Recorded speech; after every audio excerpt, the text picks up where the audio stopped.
All right, everybody. Pinball Designer 6 is out. Again, maybe till March when everything's fully supported, selling circuit boards. I have all the code complete so that you can 100% make a game up and running.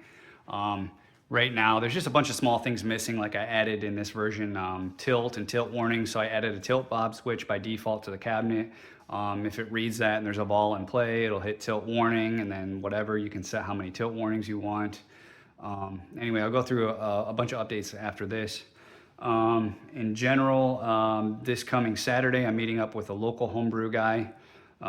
He's posted a design layout that he's posted in one of the Facebook groups, Strictly Custom Pinball Machines. It's a Star Wars game, so he's already got movie clips and stuff going on in his game. We remade the layout in Pinball Designer, so all the switches are there and he can read them and do all the logic. I think he started to do that a little bit. I'm going to meet up with him and have some boards. I think he's going to bring his playfield. If not, it's okay, but we're going to plug in a few of the boards and switches and just get all the game up and running. So whether he does it or I do it with him, he should be up and running in like an hour or so because he already has the playfield all assembled. In December 17th, roughly, there's a state championship tournament at the Pinball Lounge here in Florida, in Orlando. One of the Batcave guys, Omar's coming up. He's bringing a homebrew. He actually has that all done as well. It's an old gateway that he rethemed and moved a bunch of stuff, so it's all modified. And it's a custom theme game. So I told him, just bring it up. We'll just wire the whole thing right there in front of him. I took his design layout. I'm going to go through in the next couple days. I'm just going to place all the switches where he has them so I know the cable lengths and everything. I'm just going to basically build the whole wire harness and mount it onto a piece of cardboard. So I'm going to have all the circuit boards and everything on a piece of cardboard, and then when I take it there, basically just going to take it off the cardboard and plug it exactly in where they're supposed to go. So all the wiring is already done, and we're just basically unscrewing it and screwing it back into his playfield. And I'm going to bring a little mini PC with Pinball Designer already on it. He had a couple ideas for game code that I'm going to look at, but yeah, I'm just getting a couple of the game code up for him, so we're just going to drag and drop. We should have that thing running again in that one, maybe 30 minutes or something like that. So you see how easy and quick it is to get games up and running, especially if you got playfield already done. You just got to wire it real quick. So I'll probably take my crimper. Probably won't take the whole machine, just take the die, and we'll just snap all this stuff. Well, actually, sorry, I'm going to just do all the wire harnessing here.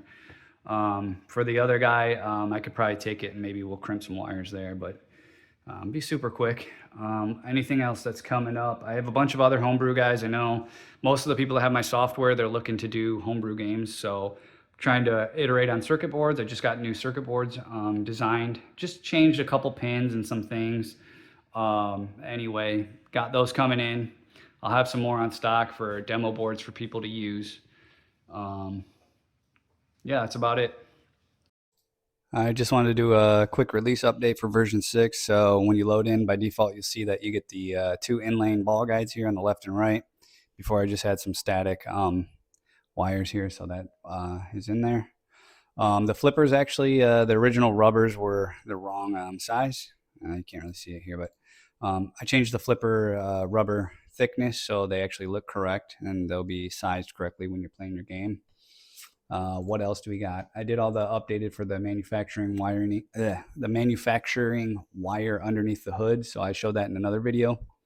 I showed that I had vertical up kicks as well. Showed that in another video. I got circular switches now. That's another part.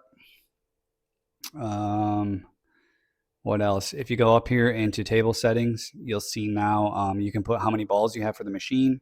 There's trough settings here. So how many trough switches you have. If ball one is an opto or not. So those are different settings. And then if you have a opto jam switch in the trough as well, you can include coin mech. So it'll just add some coin mech switches that it'll read. Let's see what else. Another thing is I added tilt warning and tilt video options, and I also added default screens for that. Let me see here, LCD screens. So you got a tilt warning screen and tilt screen over here on the side. Just kind of random things like when you put coins in, I showed in the demo outside in the garage. If you put coins in and hit start, new player gets added to the game, a ball will come out and kick into play. Put end of stroke switches in hardware. So those are supported now every time you add a flipper. I removed some of the virtual syncing from the physical game because if you kick out a ball in both worlds, as the virtual world is simulating and hitting slingshots in the virtual world, it would trigger the real world. So you're kind of messing up the physical game. Couple other things too. You can hit tab. If you do it a third time now, it goes into actual like LCD rendering mode. So this is what you would see when you're in a physical game. It's, you know, here's the editor, here's like gameplay mode, and then here's like a physical mode. I changed the field of view here. You see this perspective's a little bit different. Updated the physics just a little bit. Another feature I have is the main flippers are synced up now. So as you move them, they're always, synced up like this. So it's just kind of a nice feature to have.